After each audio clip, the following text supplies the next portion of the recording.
ഈശംഷിഹായ്ക്ക് സ്തുതിയായിരിക്കട്ടെ. മീഡിയ കത്തോലിക്കയുടെ പുതിയൊരു എപ്പിസോഡിലേക്ക് എല്ലാവർക്കും സ്വാഗതം. നമ്മൾ ഈ ഇടയായിട്ട് പേപ്പർ കട്ടിങ്ങിലൊക്കെ തലക്കെട്ട് കണ്ടിട്ടുണ്ടാവും, വിക്രം ഒന്നിൻ്റെ ദൗത്യത്തിൽ തൃശ്ശൂർക്കാരൻ്റെ കയ്യൊപ്പ്. അപ്പം അതിൻ്റെ കണ്ടൻറ് ഇങ്ങനെയായിരുന്നു: രാജ്യത്തെ ആദ്യ സ്വകാര്യ റോക്കറ്റായ വിക്രം ഒന്നിൻ്റെ അഭിമാന നേട്ടത്തിൽ തൃശ്ശൂരിലെ ലിൻഡ് സി തോമസിനും പങ്കുണ്ടെന്നുള്ള കാര്യം. അപ്പം ആ ഒരാളാണ് നമ്മളോടൊപ്പം ഇന്ന് ചേരുന്നത്. അപ്പം മീഡിയ കത്തോലിക്കയുടെ ഈ ഒരു എപ്പിസോഡിലേക്ക് ലിൻഡ് ചേട്ടനെ ഏറ്റവും സ്നേഹത്തോടു കൂടി സ്വാഗതം ചെയ്യാണ്. Thank you so much. ഞാനിപ്പം സ്റ്റാർട്ടിങ്ങിൽ ഞാനൊരു ഇൻട്രൊഡക്ഷൻ പറയുന്നേക്കാളും എത്രയും ആപ്റ്റ് ആയിരിക്കുക ചേട്ടൻ തന്നെ ചേട്ടനെ ഇൻട്രൊഡ്യൂസ് ചെയ്യുന്നതായിരിക്കും. എങ്ങനെയാണ് ഈ ഒരു പ്രൊജക്റ്റിലേക്ക് എത്തിയത്? ചേട്ടൻ്റെ ആ ഒരു ബാക്ക്ഗ്രൗണ്ട് കാര്യങ്ങളൊക്കെ ഒന്ന് നമ്മുടെ ആൾക്കാർക്ക് വേണ്ടി ഒന്ന് പറയാമോ? ഓക്കെ, സോ ഞാൻ ആദ്യം എന്നെ തന്നെ ഒന്ന് പരിചയപ്പെടുത്താം. ക്ലിയർ പറഞ്ഞ പോലെ എൻ്റെ പേര് ലിൻഡ് സി തോമസ്. ഞാൻ മുക്കാട്ടുകര സെയിൻറ്റ് ജോർജ് ഇടവകാംഗമാണ്. അവിടെ നമ്മുടെ ബെത്ലഹേം കോൺവെൻ്റ് അടുത്ത് ചെറിയത്തുമഞ്ഞിയിൽ തോമസ് ലില്ലി ദമ്പതികളുടെ 3 മക്കളിൽ രണ്ടാമത്തെ ആളാണ് ഞാൻ. ഭാര്യ ഡോക്ടർ ഹെന്ന മരിയ. എനിക്ക് 2 കുഞ്ഞുവാവുകളുണ്ട്, കാർലോ, പിന്നെ രണ്ടാമത്തെ മോൻ്റെ പേര് പിയോ. ഇപ്പോൾ പ്രൊഫഷണൽ ഇതിലേക്ക് വരികയാണെങ്കിൽ ഈ ഒരു വിക്രം 1 ദൗത്യത്തിനെ പറ്റി, നമ്മുടെ റോക്കറ്റിൻ്റെ പേരായിരുന്നു വിക്രം 1 എന്ന് പറയുന്നത്. അതേസമയം ഈ മിഷൻ്റെ പേര് മിഷൻ ആഗമൻ എന്നായിരുന്നു. ആഗമൻ എന്ന് പറഞ്ഞാൽ നമ്മൾ സ്പേസിലോട്ട് വരുന്നു അല്ലെങ്കിൽ എത്തിച്ചേരുന്നു എന്നുള്ള ഒരു കോൺസെപ്റ്റിലാണ് അവർ നമ്മൾ ഡിസൈഡ് ചെയ്തത് മിഷൻ ആഗമൻ എന്ന് പറയുന്നത്. അപ്പോൾ അത് തീർത്തും ആ ഒരു പേരിനെ അന്വർത്ഥമാക്കുന്ന രീതിയിലായിരുന്നു നമ്മുടെ മിഷൻ. നമ്മൾ സ്പേസിലോട്ട് ഫസ്റ്റ് അറ്റംപ്റ്റ്, സോ ലോകത്തിൽ തന്നെ പ്രൈവറ്റ് സെക്ടറിൽ ഫസ്റ്റ് അറ്റംപ്റ്റിൽ ഓർബിറ്റിൽ റീച്ച് ചെയ്ത ഒരു ക്രെഡിറ്റ് നമ്മുടെ ഈ ഒരു മിഷനായിരുന്നു. സോ അതാണ് ഇതിൽ ഏറ്റവും വലിയൊരു ഗ്രേറ്റ് അച്ചീവ്മെൻ്റ് എന്ന് എടുത്ത് പറയേണ്ട ഒരു കാര്യം. ഈ ഒരു പ്രൊജക്റ്റ് ഞാൻ വർക്ക് ചെയ്യാൻ തുടങ്ങിയിട്ട് 3 വർഷമായി. ഈ ഒരു പ്രൊജക്റ്റിൻ്റെ ഭാഗമായിട്ട് ബേസിക്കലി നമ്മൾ ഈ ഒരു പ്രൊജക്റ്റിൽ മിഷൻ സിസ്റ്റം റിലയബിലിറ്റി എന്ന് പറയുന്ന ഒരു ഡിപ്പാർട്ട്മെൻറ്റിൻ്റെ ഭാഗമായിട്ടാണ് ഞാൻ വർക്ക് ചെയ്തിരുന്നത്, especially hardware reliability. So hardware reliability എന്ന് പറയുമ്പോൾ അത് നമ്മൾ റോക്കറ്റിൽ ഓൺ ബോർഡായിട്ട് വരുന്ന എല്ലാ ഇലക്ട്രോണിക്സ് ഐറ്റംസ്, ഒരുപാട് സെൻസേഴ്സ് വരും, ഒരുപാട് ഫങ്ഷൻസ് വേണ്ടിയുള്ള പല ഫങ്ഷൻസിന് വേണ്ടിയിട്ടുള്ള മൊഡ്യൂൾസ് വരും. സോ അതെല്ലാത്തിനെയും അതിൻ്റെ ക്വാളിറ്റി അഷ്യൂർ ചെയ്യുക എന്നുള്ളതാണ് എൻ്റെ ഒരു പ്രാഥമിക ദൗത്യം എന്ന് പറയുന്നത്. അതായിരുന്നു അത് right from the scratch to the end of the mission. അതിൻ്റെ ഒരു ഫലം, അതുപോലെ അതിനേക്കാൾ ഉപരി ദൈവത്തിൻ്റെ അനുഗ്രഹം ആണ് കഴിഞ്ഞ 18-ാം തീയതി ആ ഒരു മിഷൻ സക്സസ് വലിയൊരു അച്ചീവ്മെന്റിലേക്കുള്ള വഴിതെളിച്ചെന്ന് പറയുന്നത്. ഓക്കെ, അപ്പം നമുക്ക് ആ ഒരു ഡെസിഗ്നേഷൻ അല്ലെങ്കിൽ ആ റോൾസ് അങ്ങനെ എല്ലാ കാര്യങ്ങളും കുറച്ചും കൂടെ ഡീറ്റെയിൽ ആയിട്ട് മനസ്സിലായി എന്ന് വിചാരിക്കണം. അതിക്കാളെല്ലാം ഉപരി ഇപ്പോൾ ചേട്ടൻ പറഞ്ഞതുപോലെ ദൈവത്തിൻ്റെ വലിയൊരു പ്രസൻസ് അല്ലെങ്കിൽ ഒരു കയ്യൊപ്പ് ഇതിനെല്ലാം പുറകെന്ന് പറയാൻ പറ്റില്ല, മുന്നിൽ തന്നെയായിട്ടുണ്ടെന്നുള്ളത് നമുക്ക് വളരെ വ്യക്തമായിട്ടുള്ള ഒരു കാര്യമാണ്. കാരണം ഏതൊരു പ്രൊജക്റ്റും അത്രയും സക്സസ്ഫുള്ളായിട്ട് നമുക്ക് പ്രവർത്തിക്കണം എന്നുണ്ടെങ്കിൽ ദൈവത്തിൻ്റെ ആ ഒരു അനുഗ്രഹവും ആ ഒരു ആശീർവാദം ഏറ്റവും നന്നായിട്ട് വേണ്ടുന്ന ഒരു കാര്യം കൂടിയാണല്ലോ. സയൻസ് ആണെങ്കിൽ കൂടെ നമ്മുടെ ആ ഒരു മാൻ പവറിനെക്കാട്ടും ഒത്തിരി ഉപരിയായിട്ട് ദൈവത്തിൻ്റെ ആ ഒരു വലിയൊരു അനുഗ്രഹം അല്ലേ, അതിനെ പറ്റിയിട്ട് ചേട്ടൻ എന്താണ് പറയാനുള്ളത്? ഇപ്പോൾ ദൈവാനുഗ്രഹത്തിനെ പറ്റി പറയുകയാണെങ്കിൽ, ഇപ്പോൾ ഞാൻ ഈ ഒരു മേഖലയിലോട്ട് വന്നിട്ട് എൻ്റെ പോസ്റ്റ് ഗ്രാജുവേഷന് ശേഷം ഞാൻ ഹൈദരാബാദാണ് നമ്മുടെ ഈ കമ്പനി ലൊക്കേറ്റ് ചെയ്തിരിക്കുന്നത്. ഞാൻ 2.5 മാസം മുന്നാണ് ഇന്ത്യയുടെ സ്പേസ് പോർട്ട് എന്ന് പറയുന്ന സതീഷ് ധവാൻ സ്പേസ് സെൻറ്റർ ശ്രീഹരിക്കോട്ടയിലേക്ക് എത്തിച്ചേരുന്നത്. അപ്പോൾ വളരെ എക്സൈറ്റഡ് ആയിരുന്നു. ഒരുപാട് ചരിത്രങ്ങൾ പിറന്ന ഒരു മണ്ണ്, ഒരു സ്ഥലം, പിന്നെ വളരെ പീസ്ഫുൾ ഒരു സ്ഥലമാണ് ശ്രീഹരിക്കോട്ട എന്ന് പറയുന്നത്. അപ്പോൾ ഞാൻ അവിടെ കണ്ടെത്തിയ ഒരു പ്ലസ് പോയിന്റ് എന്ന് പറഞ്ഞാൽ, ഞാൻ അവിടെ എല്ലാ ദിവസവും വൈകിട്ട് നടക്കാൻ പോകും. എനിക്ക് സമയം കിട്ടുന്ന അനുസരിച്ച് പോകുന്ന വഴികൾ എൻ്റെ പ്രാർത്ഥനയുടെ സ്ഥലങ്ങളാക്കി ഞാൻ മാറ്റി. അപ്പോൾ ഒരുപക്ഷെ ഞാൻ എൻ്റെ വിഷമങ്ങൾ, ഞാൻ ചെയ്യുന്ന ജോലിയിലുള്ള എൻ്റെ ടെൻഷൻസ്, ഇതെല്ലാം ഞാൻ ഷെയർ ചെയ്യാനായിട്ട് അത് പ്രാർത്ഥനയിലൂടെ ഷെയർ ചെയ്തു. അതാണ് എൻ്റെ ഏറ്റവും വലിയ, എൻ്റെ കയ്യിലുള്ള ജപമാല വെച്ചുകൊണ്ട് ഞാൻ പ്രാർത്ഥനയിലൂടെ ഷെയർ ചെയ്തു. അത് വലിയൊരു മോട്ടിവേഷനായി മാറി. ഞാൻ ജോയിൻ ചെയ്ത ഡിപ്പാർട്ട്മെൻറ്റിലെ ഒരു scientist, he was also A Christian, doctor James. പുള്ളി വളരെ ഫെയ്ത്ത്ഫുൾ ആയിട്ടുള്ള ഒരു വ്യക്തിയായിരുന്നു. അപ്പോൾ അത് എന്നെ ഒരുപാട് എൻ്റെ ആ ഒരു ജേണിയിലെ സ്റ്റാർട്ടിങ് മുതൽ എന്നെ ഒരുപാട് ഹെൽപ്പ് ചെയ്തിരുന്നു. ആ ഒരു ജേണിയിലെ ടൈമിലെല്ലാം എൻ്റെ സ്പിരിച്വൽ, ഇപ്പോൾ നമുക്ക് ടെക്നിക്കൽ മാത്രമല്ല നമ്മുടെ ഒരു ജീവിതം എന്ന് പറയുന്നത്. കാരണം ഞാനിവിടെ നാട്ടിൽ നമ്മുടെ ദേവാലയമായിട്ടും അതുപോലെ തന്നെ പാരിഷ് കൊയർ, അതുപോലെ ക്ലീക്കറിയാം, നമ്മളൊരുമിച്ച് ഒരേ പള്ളിയിൽ കൊയറിൽ പാടിയിരുന്നവരാണ്. അപ്പോൾ ഞാൻ തിരിച്ച് ഹൈദരാബാദ് ചെന്ന സമയത്തും എന്നെ വെൽക്കം ചെയ്തതും നമ്മുടെ സീറോ മലബാർ ദേവാലയം തന്നെയാണ്. എനിക്ക് എൻ്റെ എല്ലാ ആവശ്യങ്ങളിലും എന്നെ സ്റ്റാർട്ടിങ് മുതൽ എന്നെ ചേർത്ത് പിടിച്ചത് ദേവാലയം തന്നെയാണ്, Saint Mary's Syro Malabar Catholic Church Balapur. So ഇന്ന് ഞാൻ ആ ഇടവകയുടെ ഭാഗമാണ്. എനിക്കത് വളരെ അഭിമാനത്തോടുകൂടി പറയാൻ പറ്റും. ഇപ്പോൾ എല്ലാവരും പറയുന്ന ഒരു കാര്യമാണ്, ഈ ഒരു മേഖലയിൽ വർക്ക് ചെയ്യുമ്പോൾ ഒരുപാട് സ്ട്രെസ്ഫുൾ ആയിരിക്കും നമ്മൾ. കാരണം നമ്മൾ ചെയ്യുന്ന ഉത്തരവാദിത്തങ്ങൾ, നമ്മൾ ഡേ ടു ഡേ ബേസിസിൽ നമ്മൾ എടുക്കുന്ന റെസ്പോൺസിബിലിറ്റീസ്, നമുക്ക് ടെൻഷൻസ് ഉണ്ടാവും. അപ്പോൾ എല്ലാവരും എന്നോട് ചോദിക്കാറുണ്ട്, എങ്ങനെയാണ് ഈ ടെൻഷൻസിനെ, എങ്ങനെയാണ് ഈ സ്ട്രെസ്സിനെയൊക്കെ റിലീഫ് ചെയ്യുന്നത് എന്നുള്ളത്. സോ എൻ്റെ ഒരു കോൺസെപ്റ്റ് എന്ന് പറഞ്ഞിട്ടുണ്ടെങ്കിൽ, ഞാൻ എൻ്റെ ഓഫീസിലെ സമയത്തിന് ശേഷം ഞാൻ കൂടുതൽ ടൈം സ്പെൻഡ് ചെയ്യുന്നത് ഒന്നിങ്ങെ പള്ളി അല്ലെങ്കിൽ bishops house, Shamshabad bishops house. അതിൻ്റെ റീസൺ വേറെ ഒന്നുമല്ല, അവിടെ വരുമ്പോൾ നമ്മൾ ഒരുപാട് റിലാക്സ്ഡ് ആവും.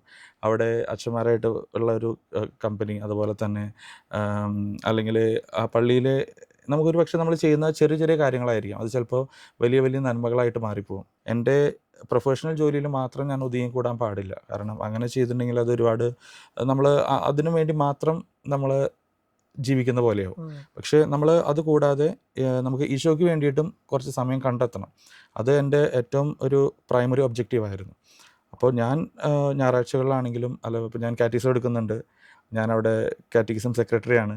അൾട്ടിമേറ്റ്ലി ഇതെല്ലാം ചെയ്യുന്നത് ദൈവത്തിൻ്റെ ഒരു ശുശ്രൂഷയുടെ ഭാഗമാണ്. അപ്പോൾ നമ്മൾ അങ്ങനെ ഒരു ഇതിൽ നോക്കുമ്പോൾ എനിക്ക് ഉണ്ടായിട്ടുള്ള എല്ലാ സ്ട്രെസ്സുകളും ഞാൻ ഒരുപാട് ഫ്രീ ആകുന്ന ഒരു പ്ലാറ്റ്ഫോമായിരുന്നു ആ ഒരു ദേവാലയം എന്ന് പറയുന്നത്. ഇപ്പം എൻ്റെ കരിയറിൽ ഞാൻ ഏറ്റവും കൂടുതൽ കടപ്പെട്ടിരിക്കുന്നതും, അതുപോലെ തന്നെ ഒരുപാട് കരിയറിലും അതുപോലെ തന്നെ പേഴ്സണൽ ലൈഫിലും ഞാൻ പ്രാർത്ഥിച്ച് ഒരുപാട് തീരുമാനങ്ങൾ എടുത്തിരിക്കുന്നതും, എനിക്ക് ഒരുപാട് തീരുമാനങ്ങൾ എടുക്കാൻ എന്നെ സഹായിച്ചിരിക്കുന്നതും ആ ദേവാലയം പരിശുദ്ധ അമ്മയുടെ നാമധേയത്തിലുള്ള ദേവാലയമാണ്. അവിടുത്തെ പരിശുദ്ധ അമ്മയുടെ വലിയൊരു മാധ്യസ്ഥമാണ്. അത് എനിക്ക് എവിടെയും തുറന്നു പറയേണ്ട വലിയൊരു കാര്യമാണ്. ഞാൻ എൻ്റെ ഹൈദരാബാദിലെത്തി അന്ന് മുതൽ ഇന്ന് വരയ്ക്ക്, ഇനി അങ്ങോട്ടും ഞാനായിരിക്കുന്ന ആ ഒരു എൻ്റെ മേലുള്ള ആ ഒരു ബ്ലെസ്സിങ്സ് എന്ന് പറയുന്നത്, അല്ലെങ്കിൽ എൻ്റെ വിഷമവും എൻ്റെ സന്തോഷവും എല്ലാം പങ്കുവച്ചിരിക്കുന്ന ഒരു സ്ഥലമാണ് Saint Mary's Syro Malabar Catholic Church Balapur എന്ന് പറയുന്നത്. എനിക്ക് ഒരിക്കലും തോന്നിയിട്ടില്ല എൻ്റെ പ്രൊഫഷണൽ ലൈഫും സ്പിരിച്വൽ ലൈഫും അത് ബാലൻസ് ചെയ്യാൻ പറ്റിയില്ല എന്നുള്ളൊരു തോന്നൽ എനിക്ക് ഉണ്ടായിട്ടില്ല. അതിന് ഞാൻ ഏറ്റവും കൂടുതൽ കടപ്പെട്ടിരിക്കുന്നത് ഈ ദേവാലയത്തിനോടും, അതുപോലെ തന്നെ നമ്മുടെ ശംഷാബാദ് രൂപതയോടും, അതുപോലെ തന്നെ നമ്മുടെ അവിടുത്തെ വൈദികർ, പിതാക്കന്മാർ, അവരോടെല്ലാവരോടാണ്. കാരണം അവർ എന്നെ ചേർത്ത് വെച്ചു, എന്നെ ചേർത്ത് പിടിച്ചു. ഞാൻ എപ്പോൾ ചെന്നാലും എന്നെ വാം വെൽക്കം ആണ് എനിക്ക്. അപ്പോൾ അത് നമുക്ക് വലിയൊരു സന്തോഷമാണ്. അപ്പോൾ നമ്മളെ കേൾക്കാൻ ആരെങ്കിലും അവിടെ ഉണ്ടാവുക എന്ന് പറയുന്നത്. അപ്പോൾ അത് ആ ഒരു ബാലൻസിങ് എനിക്ക് ഒരു ഇതായിട്ട് തോന്നിയിട്ടില്ല, ഒരു ഡിഫിക്കൽട്ട് ടാസ്ക്കായിട്ട് തോന്നിയിട്ടില്ല. യെസ്. അതെ, ഇതിപ്പം പ്രാർത്ഥനയ്ക്ക് ഒത്തിരി പ്രാധാന്യം ഉണ്ടെന്നുള്ള കാര്യം തന്നെയാണ് ഇതിൽ നിന്ന് വ്യക്തമാകുന്നത്. നമുക്ക് പലപ്പോഴും ജോലി ചെയ്യുന്ന സമയത്തൊക്കെ ആയാലും പ്രാർത്ഥിക്കാൻ പലപ്പോഴും മടുപ്പ് തോന്നാറുണ്ട്. നമ്മൾ എങ്ങനെയാണ് അതിനൊരു സ്പേസ് അല്ലെങ്കിൽ അതിനൊക്കെ ഒരു സമയം കണ്ടെത്തി നമ്മൾ അതിലേക്ക് ഇൻവോൾവ് ആവാൻ തന്നെ കുറേ സമയം എടുക്കാറുണ്ട്. എന്നിരുന്നാൽ കൂടി ജോബ് ലൈഫും ഒപ്പം തന്നെ ആ ഒരു സ്പിരിച്വൽ ലൈഫും ചേട്ടൻ ബാലൻസ് ചെയ്ത് പോയെന്ന് തന്നെയാണ് ഇത് മനസ്സിലാവുന്നത്. ശരിയാണ്, മുന്നേ പറഞ്ഞതുപോലെ തന്നെ ഞങ്ങൾ രണ്ടുപേരും ഒരുമിച്ച് കൊയറിലൊക്കെ പാട്ട് പാടിയിരുന്നതാണ് പള്ളിയിൽ. അതുപോലെ തന്നെ ചേട്ടൻ ജീസസ് യൂത്തിലും ഭയങ്കര ആക്റ്റീവായിട്ടുള്ളൊരു ആളായിരുന്നു. അപ്പം ആ ഒരു അതായത് ഇത്രയും ഈ ഒരു സംഘടനാ പ്രവർത്തനങ്ങൾ നമ്മുടെ ഈ ഒരു ഇത്രയും വലിയൊരു പ്രോജക്റ്റിനെ, ഇത്രയും ഒരു വലിയൊരു അച്ചീവ്മെൻറ്റിന് ഭാഗമാവാനായിട്ട് നമ്മുടെ സംഘടനകളുടെ ഒക്കെ പ്രവർത്തനം എങ്ങനെയാണ് ബൂസ്റ്റായി തീർന്നിരിക്കുന്നത്? എൻ്റെ ബാക്ക്ഗ്രൗണ്ട് എന്ന് പറയുന്നത്, പഠനകാലത്ത് ഞാൻ ജീസസ് യൂത്തിൽ വളരെ വലിയൊരു നല്ലൊരു ഭാഗമായിട്ട് ഞാൻ വർക്ക് ചെയ്തിരുന്നൊരു വ്യക്തിയായിരുന്നു. എൻ്റെ എൻജിനീയറിംഗ് ബാക്ക്ഗ്രൗണ്ടിലും, ബിടെക്കിലും, സബ്സിക്വൻ്റ്ലി എംടെക്കിൻ്റെ ടൈമിലെല്ലാം ഇതിൽ എനിക്ക് കിട്ടിയിട്ടുള്ള വലിയൊരു അഡ്വാൻറ്റേജ് എന്ന് പറയുന്നത് ലീഡർഷിപ്പ് ക്വാളിറ്റിയാണ്. അപ്പോൾ അവിടെ സോണൽ കോർഡിനേറ്ററൊക്കെ ആയിട്ട് തന്നെ ഞാനപ്പോൾ ആ സമയത്തൊക്കെ ഞാൻ ചിന്തിച്ചിട്ടുണ്ട്, തമ്പുരാൻ എനിക്ക് ഓരോ റെസ്പോൺസിബിലിറ്റീസ് തരുമ്പോൾ ഇതിനൊക്കെ ഞാൻ അർഹനാണോ എന്ന് ഞാൻ ചിന്തിച്ചിട്ടുണ്ട്. പക്ഷേ ആ ഒരു തന്ന റെസ്പോൺസിബിലിറ്റീസ് എല്ലാത്തിൻ്റെയും ഔട്ട്കം, അല്ലെങ്കിൽ അതിൻ്റെ റിസൾട്ട് എന്ന് പറയുന്നത് ഇന്നാണ് ഞാൻ അനുഭവിക്കുന്നത്.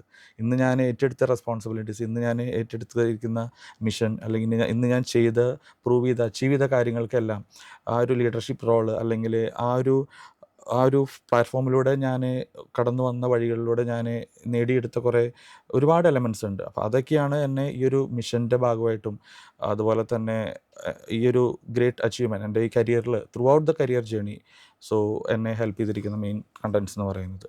നമുക്ക് പുറത്ത് ചെല്ലുമ്പോൾ എല്ലാവരും പറയും, പുറത്ത് പഠിക്കാൻ പോയാൽ അവിടെ വഴിതെറ്റിപ്പോവാവുന്ന സാധ്യതകൾ ഒരുപാടാണെന്നുള്ളത്. പക്ഷേ ഞാൻ പറയുകയാണെന്നുണ്ടെങ്കിൽ എൻ്റെ ഒരു വ്യൂവിൽ ഈശോയെ കൂടുതൽ നമുക്ക് എക്സ്പ്ലോർ ചെയ്യാനും, ഈശോയിലേക്ക് നമ്മൾ കൂടുതൽ അടുക്കാൻ വേണ്ടിയിട്ടുള്ളൊരു ഒരു ഓപ്പർച്യൂണിറ്റി കിട്ടുന്ന ഒരു ഭാഗമാണ് നമ്മൾ പുറത്ത് പഠിക്കാൻ പോകുക എന്ന് പറയുന്നത്. കാരണം നമ്മൾ പുറത്ത് പഠിക്കാൻ പോയാൽ നമ്മൾ റിയലൈസ് ചെയ്യുന്നൊരു കാര്യമുണ്ട്, നമുക്ക് ഈശോ അല്ലാതെ വേറെ ആരും ഇല്ല. നമ്മൾ ഒറ്റയ്ക്കാവുന്ന നമ്മൾ ഒരു നമ്മൾ അതെ. ഒറ്റയ്ക്കാണ്. നമ്മുടെ ഫാമിലി നമ്മുടെ കൂടെ ഇല്ല, അല്ലെങ്കിൽ മേ ബി ഒരു ഫോൺ കോളിനപ്പുറത്തേക്ക് നമ്മുടെ ഫാമിലി ഉണ്ടാവും, നമ്മുടെ ഫ്രണ്ട്സ് ഉണ്ടാവും.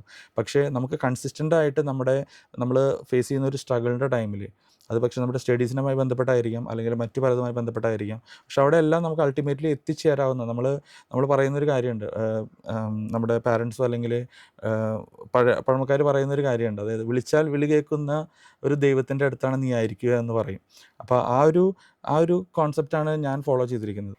ഓക്കെ. അപ്പം ഇതിൽ നിന്ന് നമുക്ക് വ്യക്തമായിട്ടുള്ള വേറൊരു കാര്യമാണ്, നമ്മൾ പല സെലിബ്രിറ്റീസും പറയുന്ന ഒരു കാര്യമുണ്ട്, എല്ലാം തുടങ്ങുന്നത് പള്ളിയിൽ വെച്ചിട്ടാണ്. അതെ. എല്ലാത്തിൻ്റെയും അടിത്തറ എന്ന് പറയുന്നത്, അടിത്തറ പാകിയിരിക്കുന്നത് പള്ളി തന്നെയാണ് അല്ലേ? ഓക്കെ. അപ്പോൾ ആ ഒരു സ്പിരിച്വൽ ലൈഫ് നല്ല നല്ല രീതിക്ക് തന്നെയാണ് ഇപ്പോഴും മുന്നോട്ട് പോയിക്കൊണ്ടിരിക്കുന്നത്. ഇനിയും അങ്ങനെ തന്നെ ആയിത്തീരട്ടെ. ഉം. ഞാൻ പറയുകയാണെങ്കിൽ ഒരു ഇടക്കാലത്ത് വരെ എഞ്ചിനീയറിംഗ് എന്നുള്ള ആ ഒരു വിങ്, അല്ലെങ്കിൽ എഞ്ചിനീയറിങ്ങിന് പോകുന്നത് ഇപ്പം വീട്ടിൽ നിന്നായാലും അല്ലെങ്കിൽ നാട്ടുകാരായാലും, ആള് എഞ്ചിനീയറിംഗ് ആണല്ലോ എടുത്തിരിക്കുന്നത്, എഞ്ചിനീയറിംഗ് ഇപ്പം സിനിമയിലൊക്കെ പറയുന്നത് മോളിക്ക് ഒരു കല്ലിട്ടിട്ട് വീട് കഴിഞ്ഞാൽ അത് വീഴുക ഒന്നില്ലെങ്കിൽ ബംഗാളിയുടെ തലയിൽ അല്ലെങ്കിൽ എഞ്ചിനീയറിങ്ങിൻ്റെ പഠിച്ച ഒരാളുടെ തലയിൽ എന്ന് പറയുന്ന പോലെ, അത്രയും എഞ്ചിനീയറിങ്ങിൽ കുറേ പേര് ഇറങ്ങിയിരിക്കുന്ന ഒരു സമയമായിരുന്നു. അപ്പം ആ ഒരു സമയത്തിൽ തന്നെ കുറേ പേര് നിർത്തി പോകേണ്ട അവസ്ഥ, അല്ലെങ്കിൽ കരിയർ സ്വിച്ച് ചെയ്ത് വേറൊരു കരിയറിലേക്ക് മാറിപ്പോകേണ്ട അവസ്ഥ, അങ്ങനെ പല പല അവസ്ഥകളൊക്കെ ഉണ്ടായിട്ടുണ്ട്.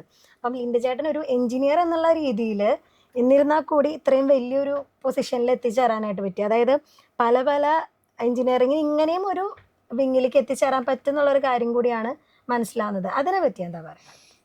ഓക്കെ. സോ ഒരു എഞ്ചിനീയർ എന്ന് പറയുന്നതിൽ ഞാൻ എപ്പോഴും ഇപ്പോഴും അന്നും ഇന്നും എന്നും ഞാൻ അഭിമാനിക്കുന്നു.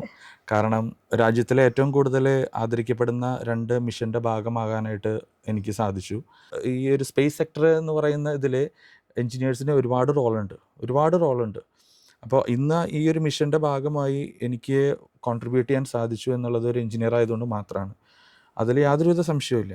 ഇപ്പോൾ എല്ലാവരും എഞ്ചിനീയറിനെ ഒരു ടെക്സ്റ്റ് ബുക്കിൽ പഠിക്കുന്നതിൽ മാത്രമായിട്ട് ഒതുക്കുകയാണ്. പക്ഷേ നമ്മൾ പഠിച്ച കാര്യങ്ങൾ പ്രാക്ടിക്കൽ സിനാരിയോയിലോട്ട് എത്രത്തോളം നമ്മൾ എക്സ്പ്ലോർ ചെയ്യുന്നുണ്ട്, അല്ലെങ്കിൽ റൈറ്റ് പ്ലാറ്റ്ഫോമിൽ അല്ലെങ്കിൽ റൈറ്റ് ഇൻസ്റ്റിറ്റ്യൂഷനിൽ നമ്മൾ ചെന്നുപെട്ട് നമ്മൾ പഠിച്ച ടെക്സ്റ്റ് ബുക്കിൽ പഠിച്ച കാര്യങ്ങൾ ഒരു പ്രാക്ടിക്കൽ എക്സ്പീരിയൻസോടുകൂടി നമ്മൾ എത്രത്തോളം എക്സ്പ്ലോർ ചെയ്യുന്നുണ്ട്, അത് നമ്മളെ ഒരുപാട് സാധ്യതകളിലോട്ട് തെളിക്കും. അങ്ങനെ എത്തിച്ചേർന്നൊരു വ്യക്തിയാണ് ഞാൻ. ഇപ്പോൾ ഞാൻ ടെക്സ്റ്റ് ബുക്കിൽ പഠിച്ചതും ഇപ്പോൾ സിലബസിൽ കുട്ടികൾ പഠിക്കുന്നതും ഇതിന് മുന്നേ പഠിച്ചതും എല്ലാം സെയിം ആയിരിക്കും. പക്ഷേ അന്ന് പഠിക്കുമ്പോൾ നമ്മൾ വിചാരിച്ചിട്ടില്ല ഇത് ഈ പഠിച്ച കാര്യങ്ങൾ നമ്മൾ എവിടെയാണ് സ്പേസിൽ ഉപയോഗിക്കുന്നുണ്ട്, അല്ലെങ്കിൽ മിസൈൽ ടെക്നോളജിയിൽ ഉപയോഗിക്കുന്നുണ്ട്. ഇപ്പോൾ നമ്മൾ തമാശയ്ക്ക് എല്ലാവരും പറയും, നമ്മൾ ഈ പൈതഗോറസ് സിദ്ധാന്തം, tan theta, sine theta, cos തീറ്റയൊക്കെ ഇതൊക്കെ എവിടെയെങ്കിലും ഉപയോഗിക്കുന്നുണ്ട് ടീച്ചറെ എന്ന് നമ്മൾ വളരെ കഷ്ടപ്പെട്ട് പഠിക്കും. പക്ഷെ ഇതൊക്കെ എവിടെയെങ്കിലും ഉപയോഗിക്കുന്നുണ്ട്. ഇതൊക്കെ വളരെ എസ്പെഷ്യലി ഈ മിസൈൽ ടെക്നോളജി അല്ലെങ്കിൽ സ്പേസ് ടെക്നോളജിയിൽ ഇതിലെല്ലാവരും ഉപയോഗിക്കുന്ന, വളരെ ഫണ്ടമെൻ്റലായിട്ട് ഉപയോഗിക്കുന്ന പല തിയറംസ് നമ്മൾ ബേസിക്സ് ആയിട്ട് പഠിക്കുന്ന തിയറംസ് എല്ലാം, അല്ലെങ്കിൽ വളരെ മൗണ്ടെ കാർലോ ഇക്വേഷൻ, അത് സ്പേസ് സെക്ടറിൽ റോക്കറ്റ് ഇൻഡസ്ട്രിയിൽ ഉപയോഗിക്കുന്ന വളരെ പോപ്പുലർ ആയിട്ടുള്ള ഒരു അനാലിസിസ് മെത്തേഡാണ്. സോ അപ്പോൾ അതുപോലെ തന്നെ ഇതെല്ലാം നമ്മൾ എഞ്ചിനീയറിങ്ങിൻ്റെ ഭാഗമായിട്ട് പഠിക്കുന്നതാണ്. അപ്പോൾ ഇതിൻ്റെ സാധ്യതകൾ ഒരുപാടാണ്. പക്ഷെ നമ്മൾ ആ ഒരു സാധ്യതകളെ പറ്റിയിട്ട് അൺലെസ് നമ്മൾ എക്സ്പ്ലോർ ചെയ്യാതെ നമുക്ക് ഇതൊന്നും അറിയില്ല. അപ്പോൾ ഞാനത് എക്സ്പ്ലോർ ചെയ്യാനായിട്ടുള്ളൊരു അറ്റംപ്റ്റ് എടുത്തു. ഇപ്പോൾ മിസൈൽ ടെക്നോളജി കഴിഞ്ഞു. അപ്പോൾ അത് കഴിഞ്ഞപ്പോൾ എനിക്ക് കൂടുതൽ എക്സ്പ്ലോർ ചെയ്യണമെന്ന് തോന്നി, സ്പേസ് സെക്ടർ എക്സ്പ്ലോർ ചെയ്യണമെന്ന് തോന്നി. അങ്ങനെയാണ് ഞാൻ സ്കൈറൂട്ട് എയറോസ്പേസിൻ്റെ ഭാഗമാകുന്നത്. ഞാൻ സ്കൈറൂട്ടിൽ ജോയിൻ ചെയ്ത് ആദ്യം എനിക്ക് പറഞ്ഞാൽ വിത്തിൻ 3 വളരെ ചുരുക്കം ഡേയ്സിൽ ഞാൻ സെലിബ്രേറ്റ് ചെയ്ത ഒരു ഇവൻ്റാണ് ചന്ദ്രയാൻ 3 ലൈവ് കണ്ടുകൊണ്ട്. അപ്പോൾ അത് വലിയൊരു ഇൻസ്പിറേഷൻ ആയിരുന്നു എനിക്ക്. ഞാൻ ജോയിൻ ചെയ്ത് വളരെ കുറച്ച് ദിവസങ്ങൾക്കുള്ളിലാണ് ആ മിഷൻ കാണുന്നത് ഞാൻ. അപ്പോൾ അന്ന് എനിക്ക് എന്താ പറയുക, നമുക്ക് വല്ലാത്തൊരു ആവേശമാണ്. ഇതേ കാര്യം തന്നെയാണ് ഫ്യൂച്ചറിൽ ഞാൻ ചെയ്യാൻ പോകുന്നത്. ഇതുപോലെ ഇതിൻ്റെ ഒരു ഭാഗമാവാനാണ് ഞാൻ പോകുന്നത്. അപ്പോൾ അങ്ങനെ ഒരു നമുക്ക് ഒരു വലിയൊരു മോട്ടിവേഷൻ കിട്ടി.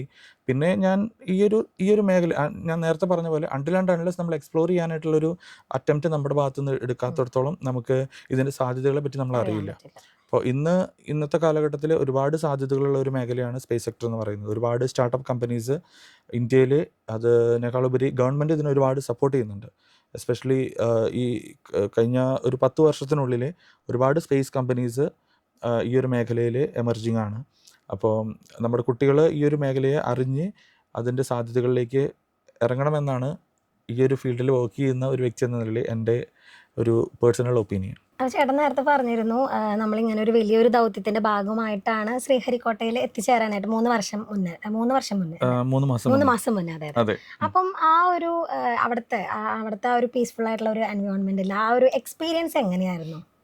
ഞാൻ നേരത്തെ പറഞ്ഞ പോലെ ശ്രീഹരിക്കോട്ട എല്ലാവരും പറഞ്ഞ വളരെ ചൂടുള്ള, വളരെ ഹ്യൂമിഡിറ്റി ഉള്ള ഒരു സ്ഥലമാണ്. അപ്പോൾ ഞാൻ ആ ഒരു കോൺസെപ്റ്റോട് കൂടിയിട്ട് അങ്ങനെ തന്നെയാണ് കേട്ടോ, അതിൽ മാറ്റമൊന്നുമില്ല. പക്ഷേ അതിന് നമുക്ക് പക്ഷേ ആ ഒരു എൻവയോൺമെൻറ്റിൻ്റെ ഒരു ഇതെന്ന് പറഞ്ഞാൽ വളരെ ഗ്രീനറിയാണ്, തൊട്ടടുത്ത് ബീച്ചാണ്. പക്ഷെ നമുക്ക് ബീച്ചിലോട്ട് ആക്സസ് ഇല്ല. എന്നിരുന്നാൽ വളരെ നല്ലൊരു വളരെ കാം ആൻഡ് ക്വയറ്റ് ആയിട്ടുള്ള ഒരു സ്ഥലമാണ്.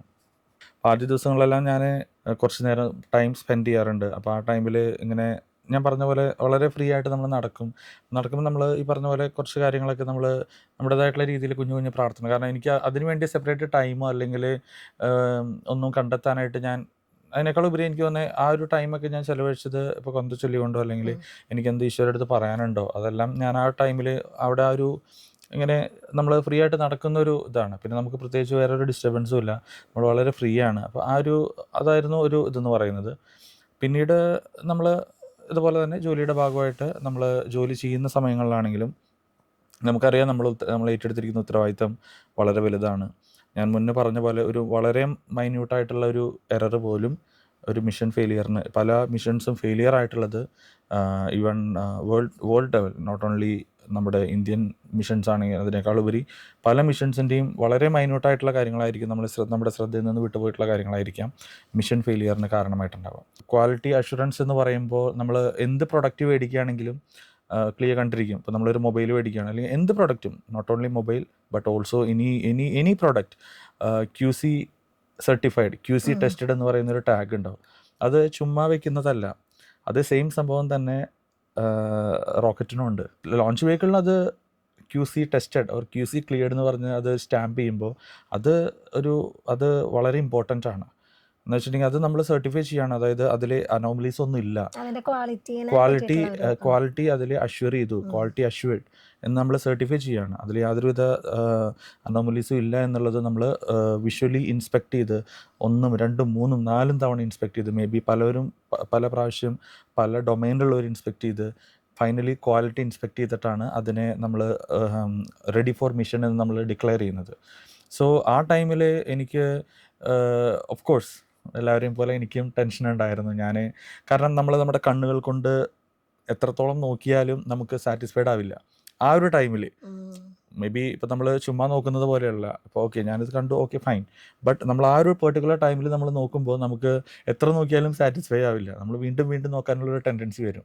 അപ്പോൾ ഞാനിങ്ങനെ എനിക്കത് കുറച്ച് ദിവസങ്ങളിൽ എന്നെ വല്ലാണ്ട് അലട്ടി. സോ ഞാനപ്പോൾ ചിന്തിച്ചൊരു കാര്യം എന്ന് പറഞ്ഞത്, എൻ്റെ മമ്മി പറയുന്ന ഒരു കാര്യമുണ്ട്, കുരിശിലാണ് രക്ഷ, കുരിശിലാണ് വിജയം, കുരിശിലാണ് മഹത്വം. അപ്പം ഞാൻ വിചാരിച്ചൊരു കാര്യം, നമ്മൾ എന്തൊക്കെയാണെന്നുണ്ടെങ്കിൽ എൻ്റെ അറിവ്, എൻ്റെ കാഴ്ച, അതിനേക്കാളൊക്കെ അതീതമായിട്ട് ദൈവത്തിൻ്റെ വലിയൊരു ഒരു കരം അല്ലെങ്കിൽ ദൈവത്തിൻ്റെ ഒരു സംരക്ഷണം ഞാൻ വിട്ടുപോയിട്ടുണ്ടെങ്കിൽ അത് ദൈവം കാത്തോളണം. ഞാൻ ചെയ്തൊരു കാര്യം എന്ന് പറഞ്ഞിട്ടുണ്ടെങ്കിൽ, ഞാൻ ഓരോ സ്റ്റേജും ക്ലിയർ ചെയ്യുമ്പോൾ ഫൈനലി നമ്മൾ ക്ലോസ് ചെയ്യുന്നതിന് മുന്നേ ഞാനതിലെല്ലാത്തിലും കുരിശ് വരച്ചു. അതിന് ശേഷം ഞാൻ വളരെ ഫ്രീ ആയി. I was so confident that without any ambiguity it will fly. I was very pretty sure.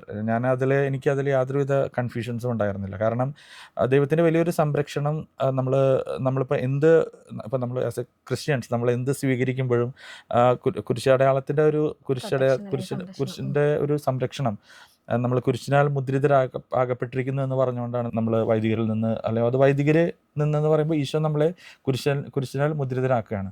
അപ്പോൾ അതേ സെയിം സംഭവം തന്നെയാണ് ഞാൻ അവിടെയും അപ്ലൈ ചെയ്തത്. എൻ്റെ അറിവിനും അല്ലെങ്കിൽ എൻ്റെ കാഴ്ചയ്ക്കിനും അതീതമായിട്ട് എന്തെങ്കിലും വിട്ടുപോയിട്ടുണ്ടെങ്കിൽ കർത്താവിൻ്റെ സംരക്ഷണം അതിന് മേലെ ഉണ്ടാവട്ടെ, അത് ഈ ഒരു മിഷന് ഫെയിലിയർ ആവാനായിട്ട് ഇടവരുത്തരുത് എന്നുള്ളൊരു പ്രാർത്ഥന എനിക്കുണ്ടായിരുന്നു. അപ്പം അത് തീർച്ചയായിട്ടും ആ പ്രാർത്ഥന മനസ്സിൽ പ്രാർത്ഥിച്ചുകൊണ്ടാണ് 4 സ്റ്റേജും ഞാൻ അതിനെ ക്ലിയർ ചെയ്യുമ്പോൾ കുരിശ് വരച്ചു. എന്നിട്ട് ആ ഒരു സാറ്റിസ്ഫാക്ഷനോട് കൂടിയിട്ടാണ് ഞാൻ ലോഞ്ച് പാഡിൽ നിന്ന് ഞാൻ തിരിച്ച് അന്ന് റൂമിലോട്ട് പോയത്. അതിനുശേഷം ഞാൻ വളരെ സമാധാനത്തിലൂടെ എനിക്ക് ഉറങ്ങാനായിട്ട് സാധിച്ചു.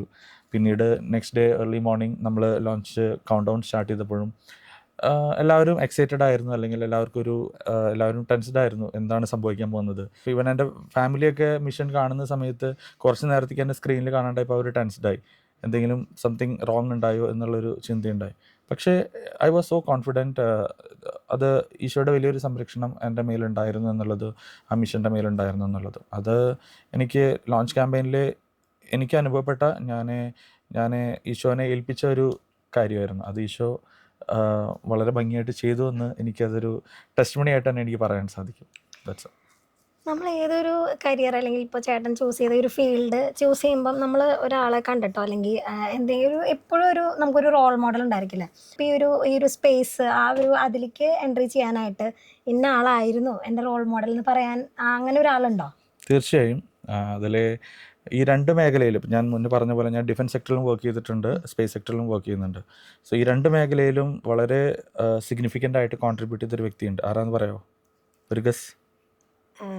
അബ്ദുൽ കലാം സാർ. അതെ, okay. Doctor APJ Abdul Kalam. കാരണം എൻ്റെ വലിയൊരു ഭാഗ്യം എന്ന് പറഞ്ഞിട്ടുണ്ടെങ്കിൽ ഈ 2 പേരും വർക്ക് ചെയ്ത സ്ഥലത്ത് എനിക്ക് വർക്ക് ചെയ്യാനായിട്ടുള്ള ഭാഗ്യം ഉണ്ടായിട്ടുണ്ട്. സാർ വർക്ക് ചെയ്തിരുന്ന സ്ഥലങ്ങളിലൂടെയാണ് ഞാൻ നടന്നു പോയിരുന്നത്.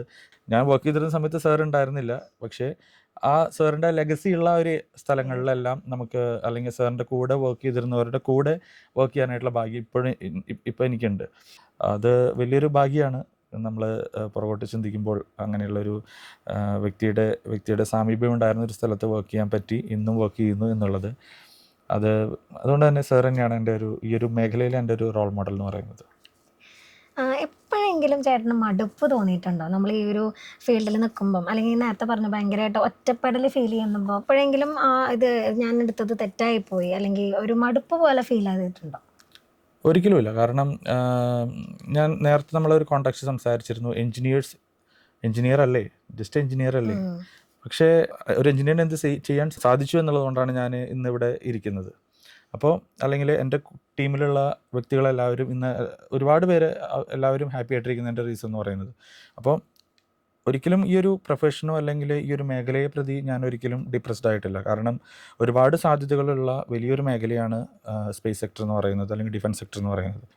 ഇന്ന് ലോകം ഇന്ത്യയെ അറിയപ്പെടുന്നത്, എൻ്റെ അറിവ് ശരിയാണെന്നുണ്ടെങ്കിൽ, സ്പേസ് സെക്ടറിലും അതുപോലെ തന്നെ ഡിഫൻസ് സെക്ടറിലും ഈ ഒരു മേഖലയിൽ നമ്മൾ നേടിയെടുത്ത അച്ചീവ്മെൻറ്റ്സ് ആണ്. സോ അതിൽ ഓഫ് കോഴ്സ് ചന്ദ്രയാൻ മിഷൻ എന്നൊക്കെ പറയുന്നത് വളരെ, ഞാൻ പറഞ്ഞല്ലോ, കീ അച്ചീവ്മെൻറ്റ്സ് ആണ് ഇതെല്ലാം. ഈവൻ അവർ on Vikram mission, Vikram 1 mission Aagaman.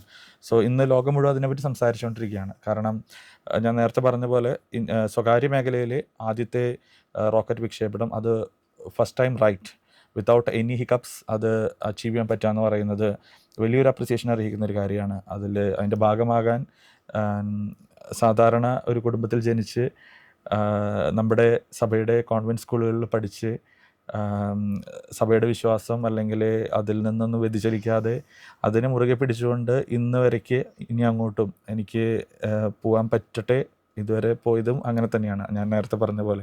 അപ്പോൾ അതുകൊണ്ട് എനിക്കൊരിക്കലും മടുപ്പ് തോന്നിയിട്ടില്ല. ഇനി അങ്ങോട്ടുള്ള എൻ്റെ ഫ്യൂച്ചർ മിഷൻസിനോ അല്ലെങ്കിൽ ഞാൻ എന്തൊക്കെ മേഖലകളിലേക്ക് പോകുന്നു, അല്ലെങ്കിൽ ഈ മേഖലകളിൽ എന്തൊക്കെ എനിക്ക് എക്സ്പ്ലോർ ചെയ്യാനുണ്ടോ, ഒരേ കാര്യം എനിക്ക് പറയാനുള്ളത്, ഒരുപാട് സാധ്യതകളും ഒരുപാട് എക്സ്പ്ലോർ ചെയ്യാൻ ചാൻസ് ഉള്ള ഒരു മേഖലയാണ്. അപ്പോൾ അതുകൊണ്ട് ഒരിക്കലും ഈ ഒരു ഫീൽഡ് ഒരിക്കലും മടുപ്പായിട്ട് എനിക്ക് തോന്നിയിട്ടില്ല. അല്ലെങ്കിൽ എൻ്റെ സിസ്റ്റർ പറയുന്നൊരു കാര്യമുണ്ട് എപ്പോഴും, നിൻ്റെ പാഷൻ അതാണ്. നമുക്ക് ഓരോരുത്തർക്കും ഒരു പാഷൻ ഉണ്ടാവും. പാഷൻ എന്ന് പറഞ്ഞിട്ടുണ്ടെങ്കിൽ നമ്മൾ ഒരുപാട് പാഷനേറ്റായിട്ട് ചെയ്യുമ്പോൾ അതിന് ഒരുപാട് ഡിഫറൻസ്, നമ്മൾ ഒരുപാട് ഡെഡിക്കേറ്റഡ് ആയിരിക്കും. നമ്മൾ ഒരുപാട് ഇഷ്ടത്തോടു കൂടി ചെയ്യാനായിട്ട് ആണ് നമുക്ക് പറ്റുകയാണെന്നുണ്ടെങ്കിൽ അതിൽ എറേഴ്സ് വളരെ കുറവായിരിക്കും, മിസ്റ്റേക്സ് വളരെ കുറവായിരിക്കും. കാരണം നമ്മൾ വളരെ കോൺസെൻട്രേറ്റഡ് ആയിരിക്കും. അപ്പോൾ അത് തന്നെയാണ് ഈ ഒരു അച്ചീവ്മെൻറ്റിൻ്റെ പിന്നിലും. എസ്പെഷ്യലി ഒരു ക്വാളിറ്റി അഷുറൻസ് എഞ്ചിനീയർ എന്നല്ല, ഒരാൾക്ക് വേണ്ടത് പ്രിസിഷനാണ്. ഒരു ക്വാളിറ്റി എഞ്ചിനീയർക്ക് വേണ്ട ഏറ്റവും വലിയൊരു ക്വാളിറ്റി എന്ന് പറയുന്നത് ഒരു പ്രിസിഷനാണ്. ആൾ നോക്കുന്നത് ഷാർപ്പായിരിക്കണം, അതായത് ഒന്നും മിസ്സാവാൻ പാടില്ല. അപ്പം അത് ഈ പറഞ്ഞ പോലെ നമ്മൾ എഞ്ചിനീയർ എന്ന് പറഞ്ഞാൽ അത് ആ ഒരു വേർഡിൽ മാത്രം ഒതുങ്ങിക്കൂടാതെ അത് എൻ്റെ സാധ്യതകളിലേക്ക് നമ്മൾ എക്സ്പ്ലോർ ചെയ്യാനായിട്ട് നമ്മൾ അറ്റംപ്റ്റ് ചെയ്യണം. ഇന്നത്തെ യുവജനങ്ങൾ, അതായത് നാളത്തെ വാഗ്ദാനങ്ങളായി തീരേണ്ടവരാണ് ഇപ്പോൾ വളർന്നുകൊണ്ടിരിക്കുന്ന മക്കളായാലും യുവജനങ്ങളായാലും എല്ലാവരും തന്നെ.